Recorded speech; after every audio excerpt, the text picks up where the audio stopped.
Guinness book of ওয়ার্ল্ডে চতুর্থবারের মতো নাম উঠল রোনালদোর। ডেনমার্কের বিপক্ষে উয়েফা নেশন লিগের কোয়ার্টার ফাইনালে প্রথম লেগে 1-0 হেরেছিল পর্তুগাল। সেই ম্যাচে নিষ্প্রভ ছিলেন পর্তুগালের অধিনায়ক ক্রিস্টিয়ানো রোনালদো।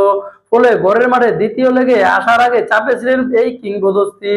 এরপর আবারও একদিন রোনালদো নেয়া পেনাল্টি কিক ঠেকিয়ে দিল ডেনমার্কের গোলকিপার। তবে তাতে খুব বেশি একটা ক্ষতি হয়নি পর্তুগালের।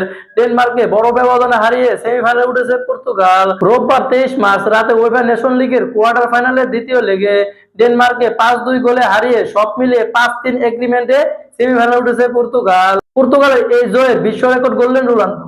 রোনালদোকে নিয়ে পর্তুগাল সর্বোচ্চ 132 ম্যাচ জয় পেয়েছে। বিশ্বে আর কোনো ফুটবলার জাতীয় দলে হয়ে এতগুলো ম্যাচ জয় পাননি। এই ম্যাচের পর তার হাতে রেকর্ডের স্মারক তুলে দিয়েছেন গিনেস বুক অব ওয়ার্ল্ডের রেকর্ড। 2003 সালে আগস্টে পর্তুগালের হয়ে অভিষেক হয়েছিল এই কিংবদন্তির।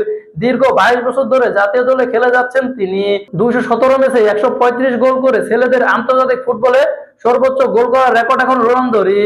দীর্ঘ ক্যারিয়ারে এই নিয়ে চতুর্থবারের মতো গিনেস বুক অব ওয়ার্ল্ডে নাম লেখালেন এই কিংবদন্তি।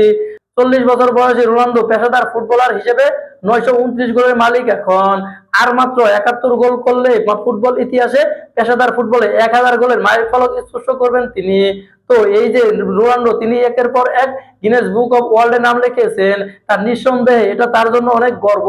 এবং তার যে 22 বছরের ক্যারিয়ার, এই ক্যারিয়ার তিনি অনেক কিছু দিয়েছেন তার ভক্তদের।